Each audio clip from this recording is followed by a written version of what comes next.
Hey everybody, welcome to the Red Glare podcast, Emerald City Hockey's league-wide podcast, NHL-wide podcast. No longer trapped behind the Patreon paywall for the playoffs, opening it up for everybody. So we can talk about these amazing series. Like, this has been a fantastic first round so far already, RJ. Um, and we'll certainly dig in. We're going to go series by series throughout this, talk about the first two games of all of them for sure. And then we're also going to talk about some, general trends we've noticed. But first, RJ, I just want to ask you, one of the big changes this year to the bracket challenge was your ability to edit after those first, games. Did you take advantage of that? Yes, I did. In like one or two spots, I did take advantage of knowing the results of all the game ones. And it was something I kind of went back and forth on too, because it can almost mess with you even more, just second guessing, Mm-hmm. all your series picks, especially since most of the series are now tied 1-1. Yeah. The game one wasn't always indicative. But the two that I changed, I had the Bruins, winning the Carolina series, and I switched that to Carolina. And then what was the other one that I changed? I think I had it a longer Nashville, Colorado series, and I Mm-hmm. and I made it a shorter series. Just be like, okay, Nashville's not going to get the goaltending. Yeah. So those were the two changes I made. It's so interesting because you were not in favor of the ability for people to change their brackets once games started. I was, and yet you made changes and I didn't. So, Well, are we men of principle or not? Because we're like men of each other's principles? I can still not support the rules, and you got to play by the rules that are in front of you, whether you support them or not. If everyone could take advantage of it, I got to do that too. Although, so I guess you didn't change anything. Was that a decision you made ahead of time, or was that out of It was principle? it That it was kind of something that I made out of principle, partly also because I was just like out and about doing things. But yeah, no, my Florida sweep after the Capitals won game one, I left it a Florida sweep there. Okay, well that there you go. That points to a principled decision there. It really does. What am I, RJ, if not a man of conviction in the 14 years you've known me, right? Yes, so much. That's one of those phrases you use to describe me. Yeah, no, it was just partly because I was just out and about and I had no easy way of doing it because doing it on your phone is terrible. Every It year. is. Every year. They got to fix that. All right. General trends throughout this postseason because I think you and I both, I mean, we basically noticed the same too, really, Hmm. as we were talking about this beforehand. So why don't you go ahead and bring up the first trend you want to talk about? Right. So the first trend that I've noticed, and it feels like it happens every year, but we're seeing it again this year, is the young goalies kind of coming out of nowhere and performing pretty well. There's kind of three this year, and that's Connor Ingram with Nashville, Pyotr Kochetkov with Carolina, probably the most out of nowhere Yeah. goalie, and then Louis Domingue with Pittsburgh. And those three goalies have come in all in kind of different circumstances and performed admirably. I mean, you've got three teams now that are onto their third string goalie, and we're only two games into the first round of the playoffs. I guess we'll start with Connor Ingram coming in relief in Mhm. game one, but then was really a star for game two of that series. Getting that game to overtime. I mean, making 49 saves Mhm. and just overall looking really good. Then there's Pyotr Kochetkov of the Carolina Hurricanes, and so they had Freddie Anderson out to start the series. Antti Ranta comes in to start game one, and he gets hurt. And Pyotr Kochetkov, the Russian goalie, comes in. And my favorite story, maybe from the playoffs so far, was when Kochetkov had to go to the bench. He had a skate issue, and of course he does not speak a word of English. He just Mhm. came from Russia, a few weeks ago, it sounds like. And so he's at the bench and he's talking to the equipment guy, and he doesn't know what to say, right? To tell him what the issue is. So he's just kind of like pointing down whatever. The equipment guy doesn't know what he's talking about. And so they have to go fetch Andrei Svechnikov from the other side of the bench, bring him over, have him translate, and then, okay, yeah, the equipment guy could tell it's a skate issue. He needs a new blade. They put the Mhm. blade on, get him back in there. But just the things you don't think about, right? Mhm. Um, that can make it so difficult. And yet he's performed admirably. I mean, the Hurricanes are up 2-0 in the series. Yeah, and let's also not forget He was also talking about, the struggles in properly cursing at Brad Marchand. Mm-hmm. Language barrier, it affects a lot of things, a lot of aspects of the game. Yep, it sure does, and that's something you need in that series. Hmm. I'm sure some of his teammates might be willing to help him work on that one. Yeah, it's probably where he'll start. And then got Louis Domingue with the Penguins coming in, what, 4.5 hours into a game? Incredible. Yeah, I think what is he the first goalie to win a game where he didn't play in playoff game where he didn't play in regulation. Yeah, To come in cold or to come in spicy, I guess. yeah. We have to mention the spicy pork and broccoli story. Hmm. Where he's like, he didn't think he was gonna play in that game. Ends up eating some spicy pork and broccoli, just to keep his energy up right after 4.5 hours, and then he's got to come into the game. Yeah, no, he basically talked about it. He did it because he just needed to do something to stay awake. Yep. That's always a good sign before, you might have to come in and bail your team out. Hmm. But he did talk about, because, he comes in and the game just keeps going from there. And he did feel like that ultimately gave him an advantage of it, kept his energy levels up, gave him something to work off of. He wasn't having like the skaters, in those overtime games, they come in and they're just getting anything that they can.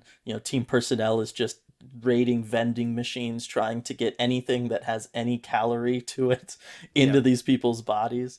I mean, we've seen mustard packets Yeah, as a common one in the past, like just anything. yeah, literally anything, and especially hard on the road. Got to Oh figure yeah. Rangers probably aren't like ordering pizzas and sending them to the Penguins locker room for them.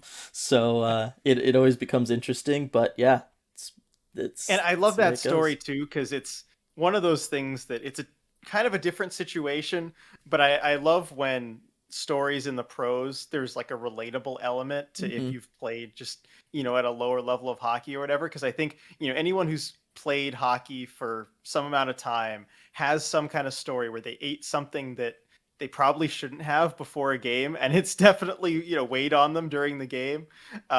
And to have that happen, at the NHL level, even though it was, kind of a different situation he was forced into. I just found that amusing. Yeah, no, it was a good story. And yeah, came in, got that huge win for Hmm. the Penguins there. But Yep. that's definitely been a top trend of this playoff so far, has been the backup third string goaltenders coming in, getting things done for their teams. But there's been another one that we do have to mention, and that has been officiating. Yes, the officiating has been unlike anything I've seen at the start of a playoff year so far. And usually this is what happens where they will kind of tighten up the officiating at the start of the first round, try and set the tone, and make sure that guys aren't getting away with murder right away because it's only going to escalate from there. But this year, it's tighter than I've ever seen. I mean, and it's not just one series; it's every series where the smallest pushes, anything resembling a cross-checking kind of motion, Hmm. holds, hooking, anything like this, is just it's called right away. There have been a lot of power plays because of it, and they're really sending a message. Look, you're not going to get away with anything right now. Now, I do expect that to loosen up as we get further into the playoffs. It has to. But for the time being, it's really interesting that this standard is being set, and I think it's influenced a lot of the series. I think it has. I think teams, it might have been a shock to some teams in the first game. Maybe Hmm. teams that have a little bit more recent playoff experience, I think, and we could talk about that and maybe how some of them didn't perform the way we thought they would. To kick things off, that being said, is it really a surprise? I mean, after last year's playoffs, this is essentially all we heard from the league and the top officials and everything, was that this is what they were going to be working on, is that hey, cross-checking now. If you make a cross-checking motion and a player goes down to the ice, that's an automatic call.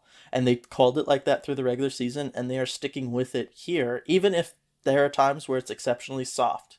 They're at least being consistent, and I feel like I'll take consistency over, anything. Like, I'm okay with more penalties being called and softer penalties being called as long as it's consistent. And the fact that it's been consistent across the board for all of the series, I'm kind of okay with it. Yeah, and I'm okay with that kind of consistency, like knowing what the standard is going to be across all the series. You can tell that there was, some kind of memo or Hmm. something, where the officials, knew what they had to do. Um, what's interesting to me though is that it feels like it's being called tighter than it was in the regular season. Like that's actually being ramped up. A lot of these plays that I'm seeing where I'm like, the penalties that are being called, I'm like, that probably only gets called half the time or less than half the time in the regular season. And so they've kind of ramped it up even from there, from what I was used to. Again, I'm sure that's going to go away, but the real question is how quickly is it going to go away? Because that Yeah. could be the difference between some of the first round series winners, I think. I mean, it's certainly possible given how many of them are tied at 1-1 right now, how close so many of them have been. It will be interesting. I don't know. Do you think this just has to do with the league maybe starting to feel embarrassed by situations like Nikita Kucherov last year, where he gets broken ribs because that's just, the way the Islanders play, and he's just got to play through that and all that stuff. And do you think it's also some of the stuff that like Robin Leonard brought up right before the season started about the way teams force players to play through things and all that kind of stuff? Do you think they're trying to maybe, you know, hedge off a potential future like PA lawsuit about painkillers and opioid use and all that stuff? Because we know playoff time comes, they no longer drug test. That stuff starts flowing pretty freely in those locker rooms because it has to keep up this level of play. Do you think the NHL is just trying to curb maybe some potential backlash from that before it happens? That's a good question, and I would like to think that that's the case, but knowing the NHL, I'm not so sure. I guess we'll find out as we get deeper into the playoffs, into the second, third round. If you still see by the conference finals them calling the games the way that they are now, then I think absolutely that's been a change in mindset there, but I'm not holding my breath. All right. Well, and then I have a second conspiracy theory, and this one is definitely more of a conspiracy theory. Do you think that Okay. this is the NHL's way of trying to rein in and at least handle before it ever gets there the Department of Player Safety, and Hmm. how they have really, not wanted to make decisions, give suspensions. We'll talk about one when we get to that St. Louis Minnesota Yeah. series. There's a big one there that they decided not to levy a suspension for.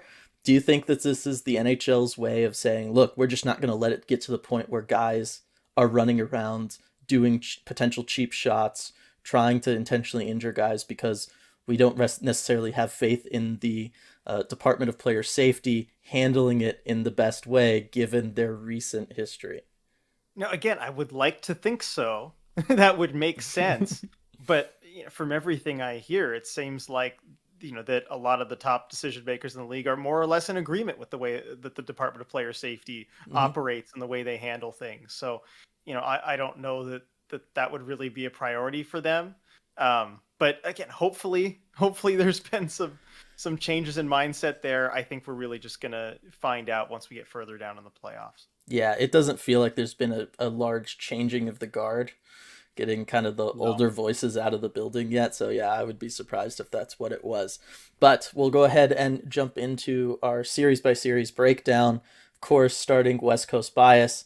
We're going to start on the West Coast, go in the same order we did for our playoff preview video, and that is starting with this Nashville, Colorado series. So talked about it earlier. Connor Ingram is really kind of the biggest story so far, coming in, helping Nashville, kind of salvage things after that game one shellacking that they took.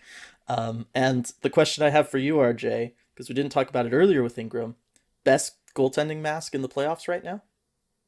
Yeah, it's so cool. I love, kind of that like white backdrop and then just, the designs on it in the blue, like it's awesome. I like and it works well with the pads too. It's a Yep. whole great setup. I love that look for him. I love the kind of, yeah, it's almost like a sketched out Like design a thing. sketch, yeah, Like, I like the love drawing, it. yeah.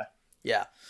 Um, all right. So, other than that, Connor Ingram kept them in that second game unbelievably well, did all that he could It's just, this was the question: was Nashville going to have the scoring to hang with Colorado? I'm not seeing it yet. No, I'm not seeing it either. And I saw glimpses at the end of game one, even though the Avs were very much taking it easy, but you could see kind of the finishing, Hmm.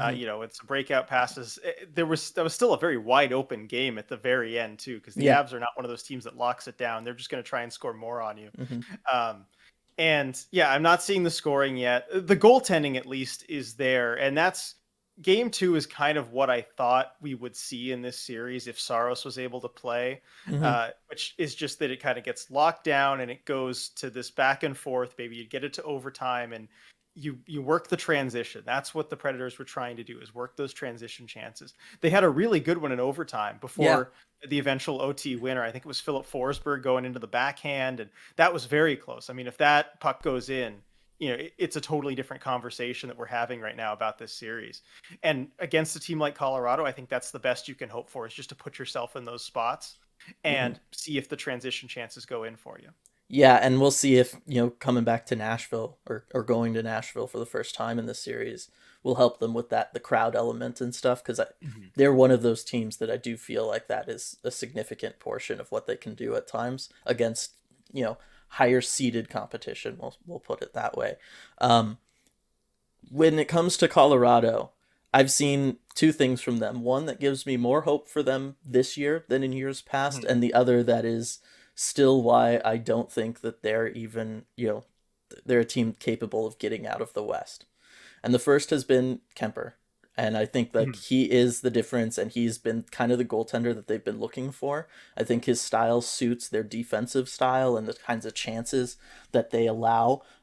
He just seems there for in a way that I don't know that Grubauer totally gelled with them before, at least in the playoffs. So I think Darcy Kemper, difference maker for Colorado. I think he's, ultimately might be the reason they get past Nashville. The other thing, though, has been Bednar, because I still Okay. have zero faith in Bednar and his ability to coach this team well and to coach them out of a tough series.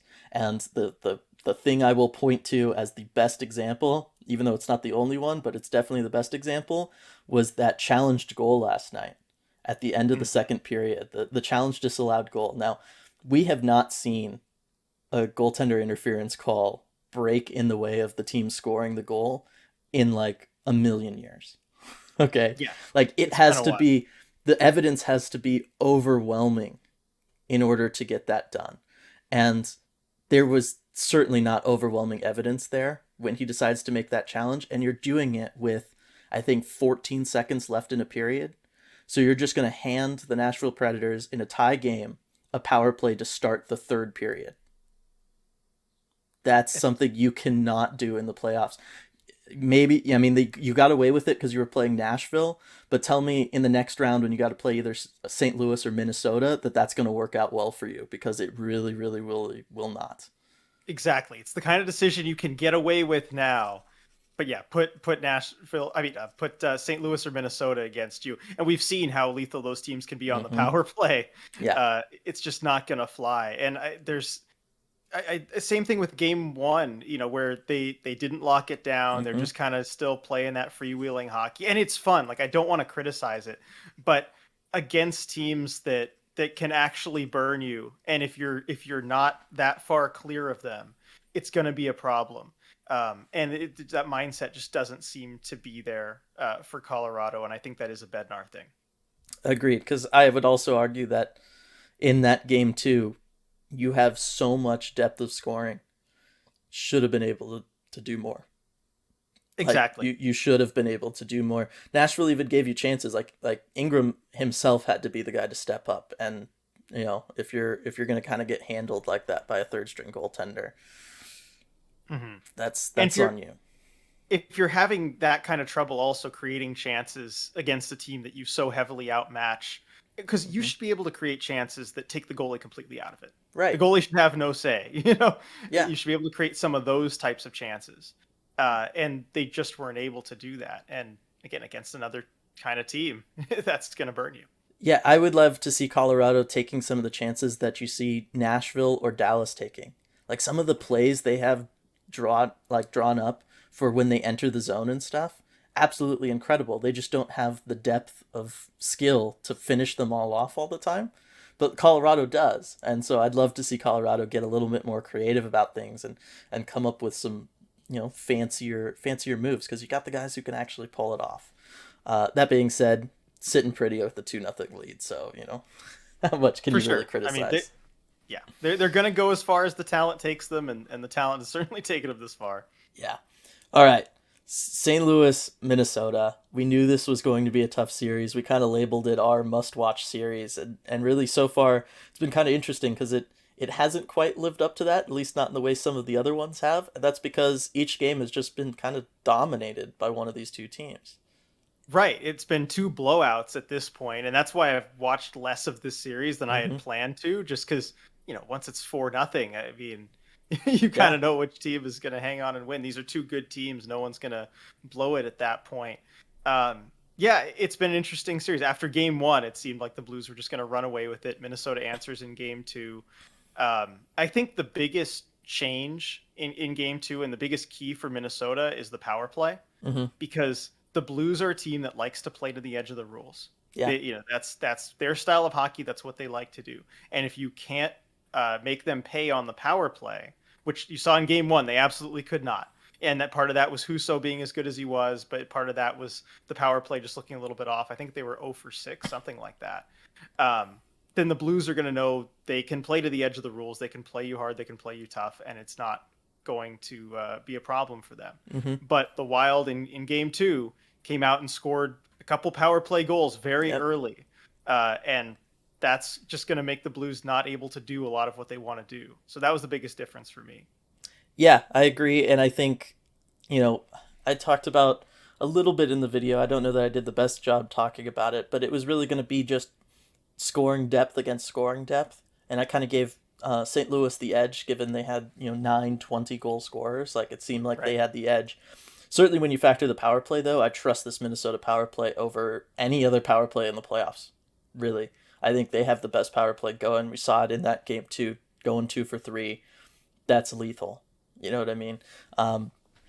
But their depth showed up. I had mentioned him in that first video, Joel Eriksson-Ek. Like, that dude, he kind of becomes the difference maker for this Minnesota team, especially on the power play and the way he can set guys up or finish himself. Almost gets that first postseason hat trick in team history. Gets it Mm-hmm. reviewed away, and then Kaprizov ends up getting it. It's that was kind of a fun story. But I do think that Eriksson Ek being the secondary option for Minnesota, if he can play like he played in game two, they can win the series, because St. Louis doesn't have somebody who can match him.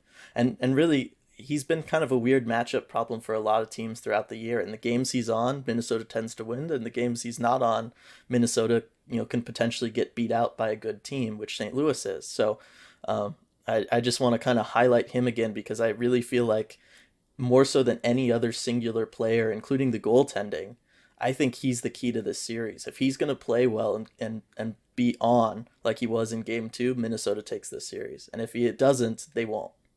Yeah, and I like that you pointed him out, because he is just such a playoff type player, and Mm-hmm. like you said, a matchup problem for teams. And we got a little taste of that last year in the Vegas series Yep. when Minnesota pushed Vegas to 7 games. Joel Eriksson-Ek was a big reason for that. There was just no way they could kind of match up with that size and skill combination when he had things going. And the Blues are struggling with it too. He really could be the X factor in this series. For sure. The other X factor, though, for both teams has been goaltending, because I think Mm-hmm. that's also part of the story. That first game for Flower, pretty shaky. Like, Yep. let's be real. It was pretty shaky, looking like some of those Penguins years, shaky Flower. Were you surprised that they went back to him for game two? Because I kind of was. I was too. Yeah, I really thought they'd go with Talbot. I mean, when you have Mm-hmm. a goaltending tandem that good, uh, generally if one guy falters, the other one gets involved. Mm-hmm. I think it does say a lot about the confidence they have in Fleury, and Yeah. kind of how they view this goaltending tandem going forward in the playoffs. And, I guess if you are going to bring in a guy like that, you want to have faith in him, and not just go to the other goalie right away. But still, I was surprised to see that, given how good Talbot has played. Exactly. I was very surprised. I thought which either goalie they were going with was going to be on a short leash just because they knew they had such a good other option. But yeah, this does signal that Flower is that 1A in this tandem, and that yes, when they brought him in at the deadline, they brought him in for a reason. Now, if he had played poorly game two, he's for sure out of there. And Yeah. he's probably not coming back until Tablet strings together a couple bad games, whenever that would be. But, credit to him. He stepped up. He's Flower. He knows how to shake off a loss better than just about anybody, and got the job done for them. That being said, I think going back to St. Louis, Billy Husso's so good. He's so Yes. good. I Ugh. mean, never underestimate a hot goalie going into the playoffs, someone who's had a really solid season. We saw this with them in 2019 when it was Binnington. Yep. Um, he showed all through the regular season what he can do. He's just so solid, and no panic in his game either, too. Like, None. he's just so calm in net. Yeah, I definitely think he's going to be a factor in this series. You saw game one. Nothing was going to beat him. Yeah. Nothing was No. was going to beat him. Didn't matter what the Wild did. So as the series shifts back to St. Louis, I think he's going to do well. Me too. So yeah, that series, it's still a very intriguing series when you think about all the factors that go into it. It's a series that feels like whichever team's going to get the power plays probably wins that game. Whichever team gets the goaltending that night wins that game. If Joel Eriksson-Ek is going to play that night, they're going to that's going to decide who gets that game. But so far, the games have been a little less than entertaining, unfortunately. But we will see as that series continues moving on Let's to see some St. overtime Louis. in St. Louis. We need to. Like, of all the series, that's the one that begs for it the most. It really does. Yep. All right. Dallas Calgary, RJ. The most boring of boring series. We said in our playoff preview this was going to be a boring series, Yep. and boy, were we right. I can't believe it. I mean, if you take out empty net goals, it's essentially it's a 1-1 series. It's a one goal per team. Like, let's go. That's what we want. Some nice old school hockey there. What is wrong with Calgary? You know, I think they're they're a little eager to kind of scrap and get down into the mud, Mm-hmm. which works against some teams, and certainly if you're the lower seed, that can work. But against what is clearly an inferior opponent in Dallas, I just don't think that's the right way to approach things. Um, Matthew Tkachuk is the perfect example of that. Yeah. You saw just a few minutes into game one, he is already, going at guys and ready to lose his, you know what? Yeah. And you just don't need to be doing that. In a series like this, you can use your talent imbalance to just go and take Dallas out of it. You don't need to go wrestle in the mud with them. That's exactly what they want. Save that stuff for the later rounds. It does benefit you at that point, Yeah. but not now. They're just a little too eager to get to that style of hockey, and it's letting them. They're losing their focus. They really are. I almost wonder if this is what Sutter was talking about through all those press conferences, Mm-hmm. towards the end of the year. It's obvious that there is something going on in that locker room, and I can't put my finger on it. I just haven't watched enough of them maybe to kind of discern what it is, but it's clear that Sutter was worried about something headed towards the playoffs. It seemed like towards the end there they kind of figured things out. But then yeah, I mean, game 1 it was kind of a Daryl Sutter game, right? You get your one goal and then you just shut it down and like nothing happens and it's like, all right, great, that's fine for you. It's boring as heck for us, but okay. But at the end of the day, as you and many other people brought up, Dallas is a one-line team.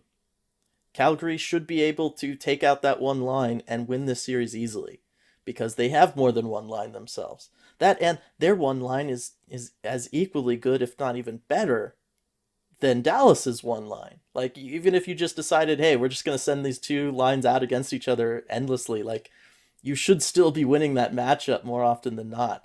I don't know why Calgary seems so hesitant to kind of do that. Yeah, it's something that you would think would be the obvious choice as far Mm-hmm. as how to approach this series. Just take out that one line, and to an extent, they have. I mean, you Yeah. look at Dallas's line; they've scored one goal all series. Well, Um, yeah, but Calgary as a team has scored one goal all series. Right. But my point is, it's not like that one line is Yeah, beating you on the score sheet here. That's something that there's still a lot of ice time where they're not on the ice. You should be yeah, able to outscore them in that time, right. more than you have. It just feels like a lack of focus from the entire team, No, especially it does. you know on the high end too. I mean, like what has Johnny Gaudreau been doing in this series? Well, this is where some of the questions I had about bringing Sutter in way back when Hmm. come into play, I think. Because his style of playoff hockey, I just don't think is suited for this team. This is a team that, yes, they've got Milan Lucic. Yes, they've got a Kachuk. But they've got a really skilled Kachuk. And they have skilled guys like Gaudreau. And yes, Lindholm can be very responsible defensively. But guess what? He can also be a 40-goal scorer. Like, they have skill on this team. They have depth of scoring on this team, and I just feel like it is not a Sutter setup from a personnel standpoint. And he's going to come in, and he has earned the right certainly to install his system for whatever team he's coaching, all that kind of stuff. But I think this is one of those instances where maybe he needs to make some tweaks to that and let the guys kind of go. Don't be doing dump and chase with this team. You don't need to. Certainly not against Dallas. You know what I mean? Like open it up offensively. See what your line of all these guys who scored around 100 points and 40 goals can do. Yeah, I mean, I don't know that you even need to do that. I don't think the problem is even that deep. Like I think you should be able to play Sutter hockey and beat this Stars team. It shouldn't be that hard as long as everyone is clicking and everyone's playing the way they're supposed to. I just think the players, they seem distracted by trying to get into that nastiness of the series. And you've seen this too in some of the comments back and forth, talking about Mm-hmm. with the Stars saying they're going to go after Rasmus Anderson, and then because it was Klingberg who got into it with him in game one, and then the Flames immediately go after Klingberg in game two. This is the kind of stuff that you just when there's when you're playing essentially like a 2v7 series seed, just don't concern yourself with this stuff. Right, and you know how you get them out of that mindset? By letting them go out there and play skilled hockey and score goals, right? If you're focused on making plays work and being creative, you don't have those issues. And that's what I'm talking about. That's a very Sutter thing to do. That's true. Whenever you face any adversity, the answer to every question on a Daryl Sutter team is hit more. Oh, you're Exactly. not scoring enough goals? Hit more. Right. You're not focused enough? Hit more. And that is his only real answer to these things. Usually it works, but in Yeah. a series like this, it's not working so far. No, I think if you're playing Minnesota or St. Louis, that would be Calgary's approach. That's your way to try to do that. But against this Dallas Stars team, just go out there and beat them. Just play hockey and beat them, and you should be able to do that. If you're not, then yeah, you don't deserve to be here. But yeah, it's been interesting. Another interesting series, a little bit more enjoyable than I thought it would be. Hmm. Edmonton, LA. Yeah, I've enjoyed this one. It's been a fun It series, has. and I found myself turning to this one a lot more, especially with the is it the St. Louis Minnesota one Yeah. that's on the same day? Especially with those two games being blowouts pretty Mm-hmm. early. I've watched a lot of this Kings Oilers series, and it's just so fun, back and forth. Um, you know, now Dylan, like, what is it like? What surprised you with this series? Because I've had a lot of surprises as far as how it's gone. I don't know that much has surprised me, other than it's just been entertaining. That it's been higher scoring maybe than I thought it would be. Like I Hmm. thought they'd be close games, all of them, but I thought they'd be like 2-1 games. You know what I Right. mean? And well, But that's kind of what I was thinking. And you look at the Dano Kopitar trying to shut down mhm. everything, and you've got McDavid and Drysaitel on the other side. I guess game two, I was also I don't know, surprised by the way. I mean, I guess the power plays, that's going to benefit Edmonton, but I did think Yeah. the Kings, especially with their own power play opportunities, would do more. Hmm. The way that, but we did say that momentum was going to play a big part in this series, and oh boy, the momentum swings. Oh man. Absolutely. No, it's momentum swings and goaltender, like, just cuz Mike Smith was horrible in that first game. Like, Yes, unbelievably bad. Came back, rebounded nicely in that next one. But the other thing was Edmonton figured out a way to shake off Kopitar and Dano. they did. Like, you have Draisaitl show up in game two because game one, he just didn't exist. Like Deneau was just like, no, you just don't exist. Like, sorry. Yep. And he did his thing. And in game two, the Oilers were finding ways to get those two guys going, especially getting Draisaitl going. I think that's ultimately what it's going to take for them, getting him scoring goals like he did.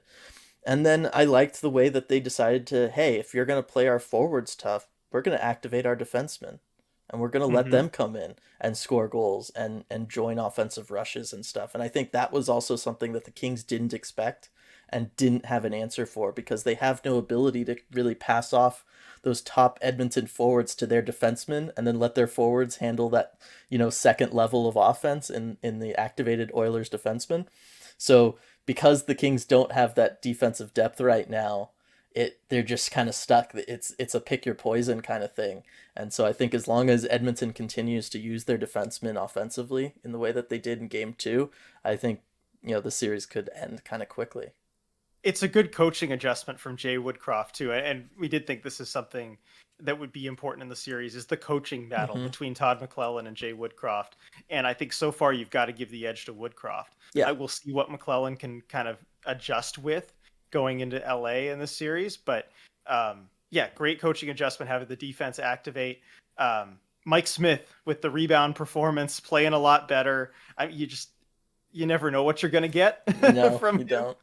But he was certainly solid in game two, and got to feel good for him, especially after that final goal in game one, just giving it away essentially. Yeah. But yeah, and this is the series probably more than any other that I think if the refs are going to call it really tight throughout the entire series, it's going to swing it in favor of the Oilers. Agreed. Because you talk about the special teams battle, that benefits Edmonton, the more penalties that are called both ways. Their power play is better. They're more able to deal with the Kings' power play. I mean, they scored a shorthanded goal last game. It's one of those where the Kings, I think, desperately need the refs to kind of put their whistles away a little bit, because otherwise it could end quickly. I absolutely agree with that. And yeah, I mean, you look at what got things going in that second game. It was a power play goal from Leon Draisaitl. You know what I mean? And really from there, you just felt it was the Oilers. Like, that was it.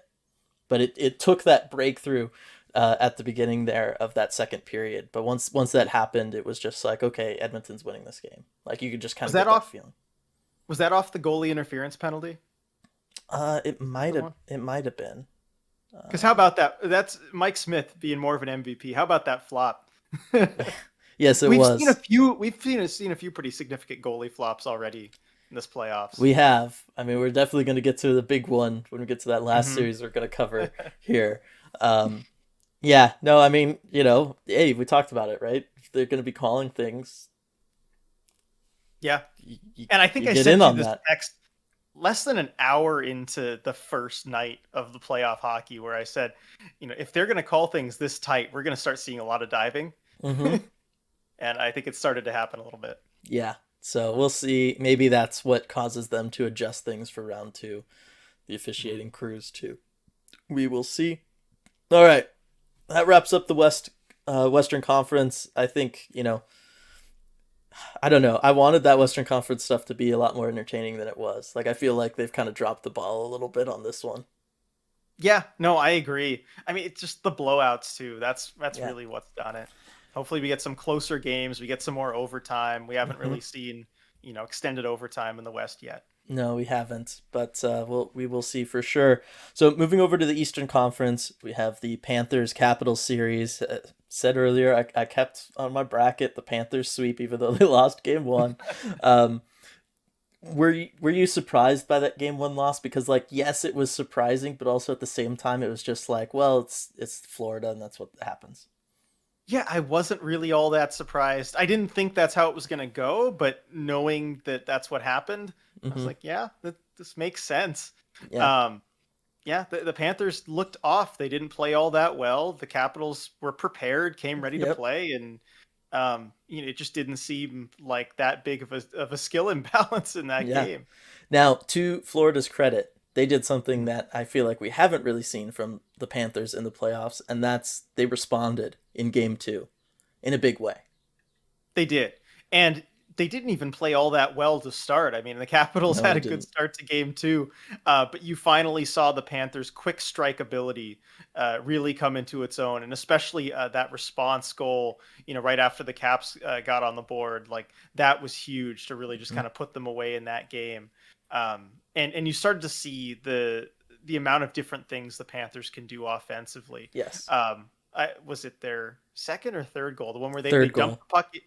Yeah, they dump the puck in, they go get it, and then that pass across, like that's something. It shows the varied types of attacks that the Panthers can have, and how they can hit you in different ways, and you start to see some of those coaching adjustments, and maybe you'll see that going further into the series. But yeah, it was good to see them kind of break out there.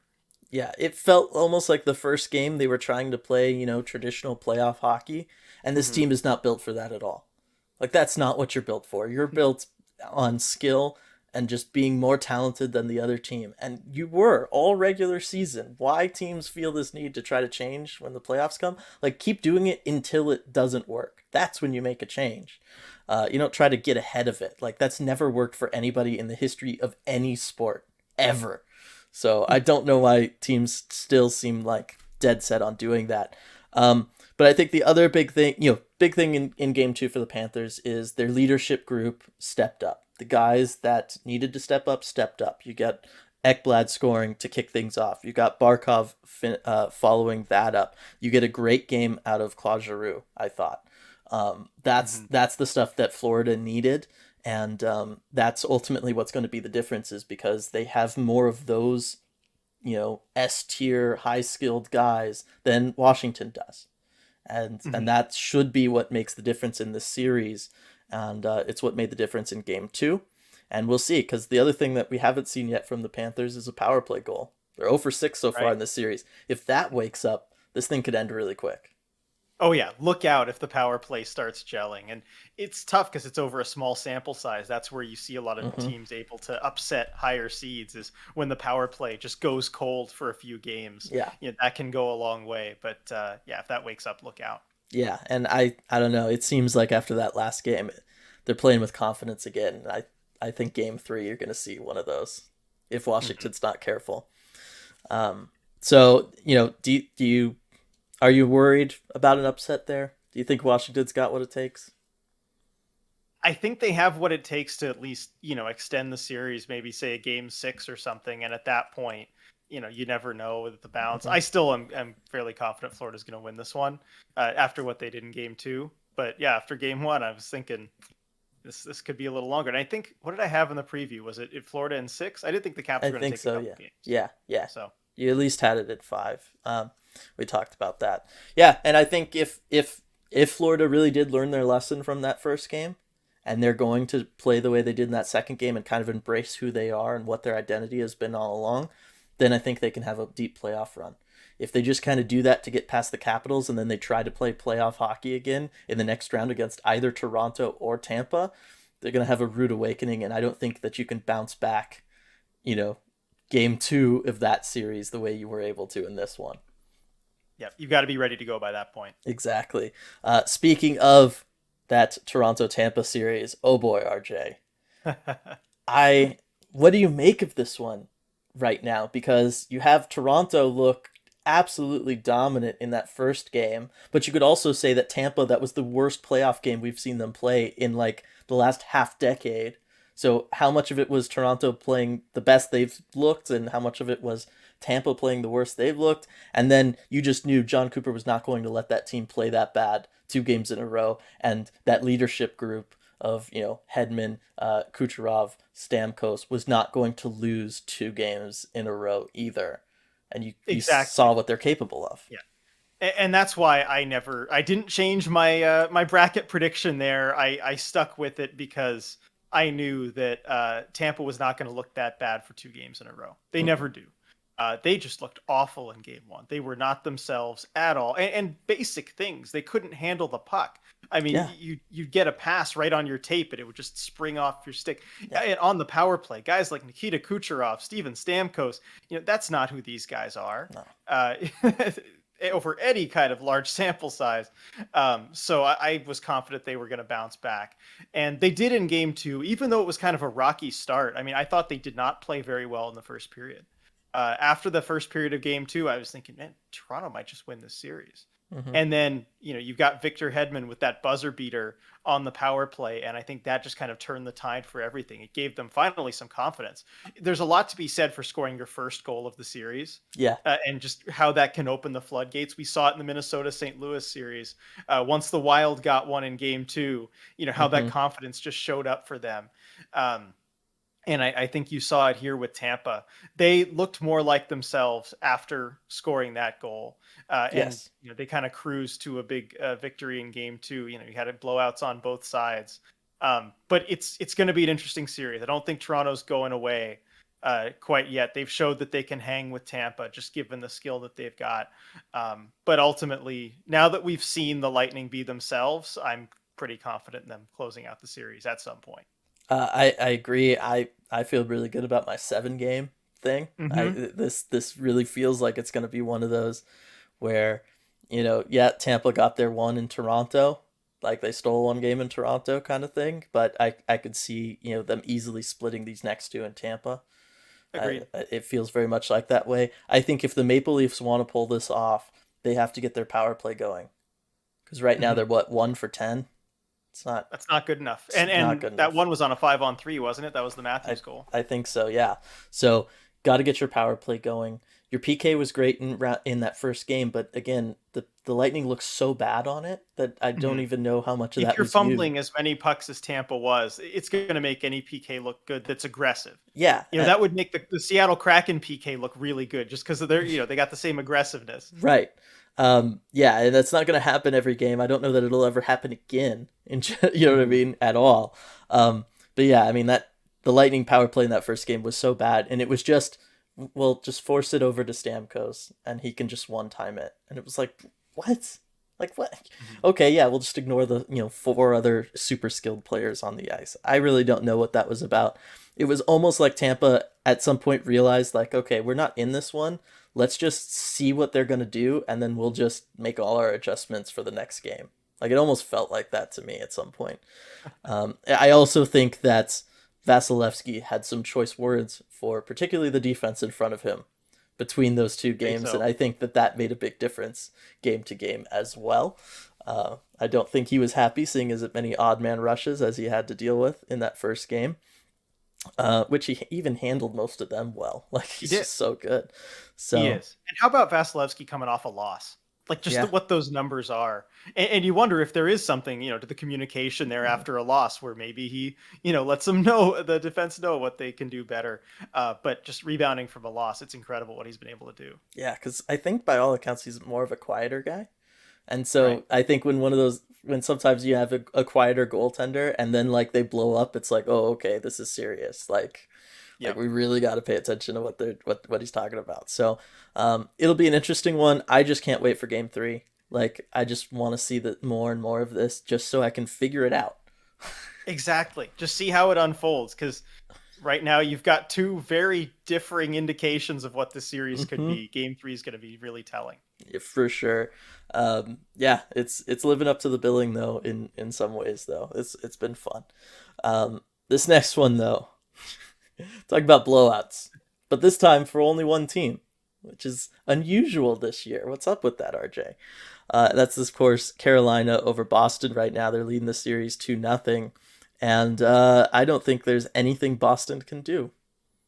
No.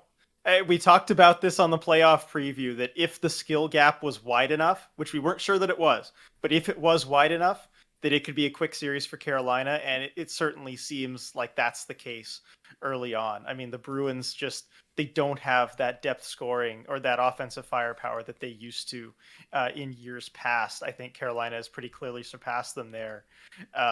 And despite the Bruins' efforts to kind of drag things into the mud a little bit, you can tell they want to muck the series up, and the Hurricanes just are good enough that they don't have to fall for it. They just Hmm. go out and beat the team. Yeah, I was gonna say, Yeah, we talked about that. I think you maybe talked about some of that stuff more than I did in that playoff Yeah, preview. But yeah, no, I just got that vibe from this was that the Bruins are past their prime. Like, I mean, Bergeron's what, 36, 37 now?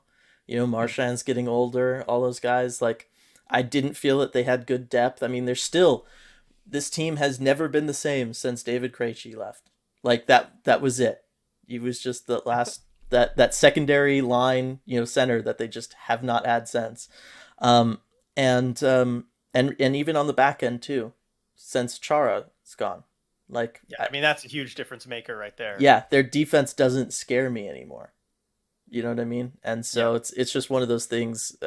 Goaltending, you know, questionable too. Certainly so far in this series, there was just a lot of stuff, and yeah, I felt pretty confident that Brind'Amour was not going to let Carolina just get dragged into nonsense that Boston was going to try to pull, because he's not Right. that kind of guy anymore. That's the thing. You can kind of force a team to get dragged into that stuff if you are talented enough to go toe to Yeah, toe with them. yeah, But if you're not, then it just yeah. looks really bad. When it comes across as the less skilled brother or the younger brother just trying to, like, you know, bash you because they know they can't hang with you, it's really easy for that older brother or the more skilled brother to just be like, whatever.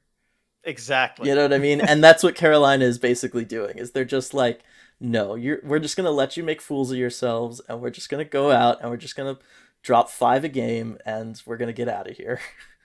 Exactly. Now, Dylan, is this the end for Boston? Is this the end for that core, do you think? No, but they'll probably keep him around just because what other option do you have? Like, Mhm. really? You know what I mean? They're not set up to enter a rebuild right now, I don't feel. Well, I guess have we seen the last maybe playoff series win for this core in Boston? Yeah, potentially. I think they're probably good enough to again be a wild card team next year, and you know, who knows who they match up against, whatever. But no, I kind of felt that going into this playoffs that this, you know, the Boston era is kind of over Yeah, and of credit with to you. that You group. called it in our playoff preview. Yeah. Um, I mean, you know, we saw it in the regular season. I know they were in an extremely difficult division, and a lot of people I think were pointing to that as the reason they didn't, you know, they were a wild card team, but it still felt like they were winning regular season games because they were just they play at like 105% during the regular season, and not everybody does, and that's why they had so many regulation wins, you know. Mhm. But like in the playoffs, when you got to get up to that 110%, I don't feel like with this group they can, and I think that's the difference. All Um, right, Hail Mary effort. Do you think Jeremy Swayman can somehow win him the series? no, Okay. I know that's what they're going with, but no, I don't think so. Can he steal a game? Maybe, but that's all I got. The other thing is, you know, the Hurricanes, what, 2 for 9 in that last game? What were they in the first game? Because if their power play hasn't even started getting going yet for Carolina, this thing could get dangerous. Yeah, 0-3 in the first game. So they're 2 for 12 so far on the power play, and they're still looking just like unstoppable And you offensively. know they're going to get their opportunities. Maybe less so in Boston, but they will. Yeah. So I don't see anything that's gonna indicate that the series is changing soon. No. It's kind of crazy. It's the only lopsided looking series in all of the playoffs right now. Yeah, it really is. I mean, there's only two series that are at 2-0, that and the Colorado Nashville series. And that one hasn't looked as lopsided. I mean, you just had the Yeah. game go to overtime, but this one really is the only one. Yeah. So interesting. Last but certainly not least, potentially the most entertaining of all of the series so far, um, has been this Rangers Penguins series. That's, you know, we knew it was a tough one. It was a coin flip in trying to pick who was gonna get it. I think we both kind of agreed that if the Penguins were gonna win, they needed to win quick. And I thought, you know, okay, you win a triple overtime game at MSG after the Rangers get a disallowed goal late in the third period. I was like, ooh, that might break this Rangers group. But credit to them coming back game two, getting things done at home, rebounding nicely, and, you know, doing what I said they had to do. Lean on your otherworldly goaltender right now. Exactly. And even in that, that triple overtime game, man, they leaned on Shesterkin Mm-hmm. with that second most saves in a game ever. Yeah. I mean, talk about a playoff debut. Yeah, it's just he's played exactly as advertised Hmm. in this series. He's done so well, and yeah, the Rangers aren't going away. Certainly not when your goalie's playing like that. No, it's hard not to. Do you think? I don't know. After that last game, I'm not sure the Penguins can do it. I know we talked about Louis Domingue coming in. He held them in it as long as possible, but once the dam broke, there was no chance. It's tough. I mean, these goalies that come in fresh, to Big Ingram, like on the one hand, they can come in and do just fine for a stretch of time, but also there's a reason that they're generally AHL goalies or third Hmm. stringers, and that eventually over a large enough sample, teams can get through to them. There are ways to have the book on those guys, um, and yeah. Like we said, the Penguins needed to come in and land a knockout blow here, in these games in New York. Just given the way Shesterkin's playing, I think it's going to be impossible for them to land that knockout blow. They can win another game or two probably, Hmm. but it's just looking like, at best, it's going to be a prolonged series for them. Agreed. I just think, we talked about it. If the Penguins are going to win, it's just going to be because kind of Crosby wills them to it. And he's really Hmm. been trying. Like you can see it. This is, postseason Sidney Crosby stuff that we're seeing. Postseason Jake Gensel put out a tweet last night. Like, when do we just acknowledge he's one of the top goal scorers in the league today? Because I feel like we don't, Yep. Let's even in the talk regular about it. I season. mean, this is our platform, Dylan. Go Yeah. ahead. Yeah. Make your So case. I mean, I know, and I talked about this. I know like the default is, well, he's playing with Crosby and Malkin, like whatever. But the bottom line is, over the last 15 years, like 50 guys have played with Crosby and Malkin, and nobody has put up numbers the way he has. Like at some point, he is just a finisher. He has that skill set that is, arguably the most valuable and hardest skill set to have in all of the NHL, and he has it. And he has it in the regular season and the postseason. So it is legitimate and it's there for him. And we've seen it going back to, when would you say his like his big like, you know, first performance would be? Would it be that 2016 Cup run? Probably. I think so. Yeah, As his that's where coming he out really, party? I think, made a name for himself. Yeah, and then I mean, you look second season in the NHL. I think 40 goal score or Yeah. something. It was that early, but yeah, I mean, he's got that finishing ability, and there are lots of guys who play with really talented line mates in the NHL that don't Hmm. score 40 goals as consistently as Jake Gensel does. Yeah. And in the playoffs too. I mean, he's one of those Hmm. guys who really can elevate his game and does consistently, and I think there's something to be said for that. Yeah, and I know because he's like the fourth best player on this Penguins team that it's like hard to acknowledge him, but I think as, certainly as we'll see in this upcoming offseason, Malkin and Letang leave, you know, at some point this becomes his team, right? Like we're going to be talking about that, or the Penguins are going to sell him off because they're going to have to enter full rebuild mode, and it'll be interesting to see what happens with him after that. But that's kind of one of the things I'm looking at and going like, what is up with this guy and why does no one talk about him? Because he deserves it. Like he's played well enough. It's Crosby and Malkin, and I think he's Yeah. not going to have that chance to get the proper recognition until he's away from those two. Yeah. But everybody, mark your calendars for like 2 years from now, trying to trade for him because I think a lot of teams will be interested in him. It'd Yeah, be and I think GM see that for Yeah, sure. Right? He's going to be a big target. manageable contract too for a 40 goal scorer as well. Like there's a lot of interesting stuff there. But going back to the series and the way everybody's playing, Andrew Kopp doing exactly what the Rangers wanted him to do, bringing him in, and then Panarin really felt like the difference maker to me in this second game. Was the Hmm. Penguins have no ability to stop him. And that's what he has to be for the Rangers. If you're going to go far in the playoffs, players like Artemi Panarin have to be difference makers and just be those guys that can't be stopped. And yeah, in Hmm. game two, certainly was that. And it's going to be so tough for Pittsburgh to contend with, especially if they've got their third string goalie back there, Hmm. just trying to keep things together. Yeah, and it's so weird because I feel like he gets away with so much because he's a winger. Hmm. Like being that playmaker from the wing, like that is so not traditional. At least not like for the last, decade in the NHL. And I feel like that's what the Penguins haven't adjusted to is they have no answer to stop him off on the wing because like, Crosby can shut down anybody down the center of the ice. But if he's not there, I mean, do you Hmm. pull Crosby off and try to play him against him outside and take Crosby out of his comfort zone. Like, I don't know, it's a tough call. Right. I mean, if anyone can do it, it's Sid, but Yeah, still, do you want to have to make that adjustment? right. And then what's Crosby doing for you? On the offensive side of things too. It's a Yeah, tough call. it's a tough call, but it might be one that they have to decide on going back to Pittsburgh here. We talked about earlier some goaltending flops. I think Hmm. the most controversial one has been the Shesterkin Carter collision. Um, was it a flop by Shesterkin? Did Carter take a run at him? What's your thought on it? Yeah, I mean, watching the replay, a few times, Carter doesn't really move out of his path. He's going to get that puck, Hmm. and doesn't move his skates at all. That one I think is on Shesterkin. I just call it like I see it. I think it's a flop. He kind of stays down for a while after, make sure he draws the call.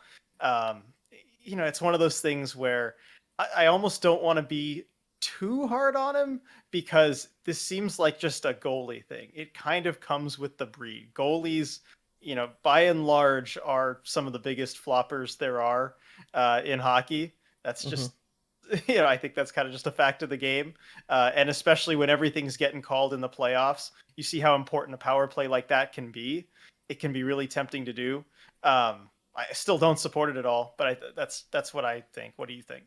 Yeah, I was leaning towards the flop, and the thing that sells me on that is how long he stays down. He Hmm. does not make any attempt to try to get back up or anything, and then the moment the call is made, he's back up, he's fine. He doesn't really even go get checked out. You know what I mean? Like, it Yep. wasn't, there was no doubt in his mind that he was fine. And why wouldn't he be? Like, I understand this, and I understand why goaltenders get so kind of protective of other goaltenders in situations like these, is their pads are designed to stop pucks and protect them from pucks, but not really anything else. Right. Okay? And I very much understand that. But where was contact made here? It was made completely squarely on his leg pad. The one like most cushioned and protective part of his entire body was where the contact was actually made. He doesn't fall back on the back of his head where the back of their masks is really thin or anything like that. Like, it was strictly, did something happen to his knee or not? Like, that would be the only thing that you could say from that. And realistically, given how square he was to Carter, there was probably little chance of that happening given he has, a massive leg pillow right Right. there. And the one thing I was thinking, because he does kind of do this flip almost, onto the Hmm. ice. And I was looking for any kind of leg, did your leg get bent or whatever? It didn't look like No. it did. And then he's down for a few seconds, and then he kind of reaches for his leg. It looked kind of odd to me. And, of course, if there was something, if he had to leave the game or whatever, or even get checked Yeah. out, then okay, yeah, something might have happened Yeah. there.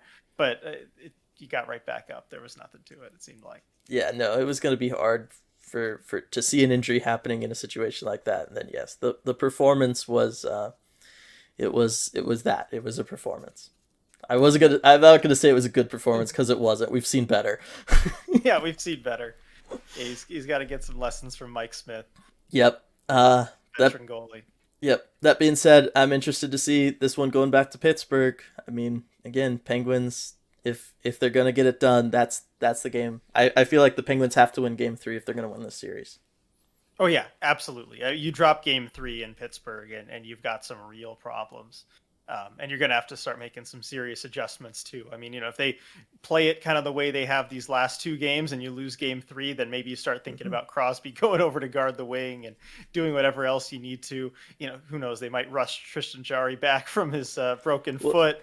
yeah, Yeah. that's the other thing we haven't talked about is, yeah, Jari still day to day. Casey DeSmith today announced having core muscle surgery, out for the rest of the playoffs. For the time being, this is Louis Domingue's crease. Like, Yep. for better or worse, that's just the way it is for them. So, um, and you know what? I will give credit, and maybe I shouldn't say anything just in case they prove me wrong, but I will give this Penguins core credit, Mike Sullivan credit. I do not feel at any time, even after that Carter thing, that they are going to try to take a run at Shesterkin, thinking, well, our only way through this team is if we get him out of there. Like, it's not their style, and I don't see it becoming their style, even with their back up against the wall. Right. And yeah, I get no sense of that from them. That's just not the team that they've been under Sullivan at any point. They're just not one to do that. They'd rather kind of go down honestly than Yeah. try and go target the other team's goalie. So yeah, I don't think we're going to see any of that. What I do think we might see is that Tristan Jarry coming into the net, as Yes. long as his foot doesn't fall off, Yeah. um, just trying for some kind of spark. Certainly if game 3 doesn't go well for Deming, that's what we're going to see for sure. Yeah. Yeah, he'll be playing with an interesting looking boot probably. But yeah, that's it so far. All these series through 2 games. I'm loving how close all these series are. I'm loving that we still have questions, especially about some of these good series. That Toronto Tampa series, we still have a lot of questions. St. Louis Minnesota, it hasn't been as entertaining game to game as we thought it would be, but as a series, it's still very intriguing and entertaining, and has the potential at any time to not be a blowout and have a good game. Yep, exactly. We might just see that one of these games. And yeah, good point. There's so much we don't know about a lot of these series. Like when we, come back next week and talk about everything, we're going to have learned so much. Yeah, we'll be talking about what Colorado and Carolina should be doing on their rests, and yeah, no, it'll be interesting to see if we get a sweep. Like I said, generally every year there's one. You can kind of count on one. We'll And it's see. usually one that you don't think of, but I Hmm. wouldn't be all that surprised by the Colorado Carolina ones No, if that happens. no, certainly not after seeing 2 games of what they've been able to do. So we will see. Thanks everybody for joining us for this one. I hope you enjoy some Red Glare podcast. Everybody who hasn't been able to listen to it so far this season, we always have a lot of fun talking about this and expanding outside that kind of Kraken sphere. It's a lot of fun for us. So yeah, looking forward to that. And just a quick mention, we know we were going to be doing the post game lives kind of for these playoff games and stuff, and we are still planning on doing that. We're just kind of pushing that to the second week just because we didn't realize quite how burned out we were from everything from the Kraken season and where we were at. I'm still dealing with throat stuff, obviously. RJ totally burned out and still recovering himself. So we're go ahead and push those to that just so we can try to make sure we're in as best shape as possible to do it and give everybody the product that everybody's accustomed to and we all want from it. So just wanted to give that quick update there. Otherwise, I think we're good, and we will see you all next time.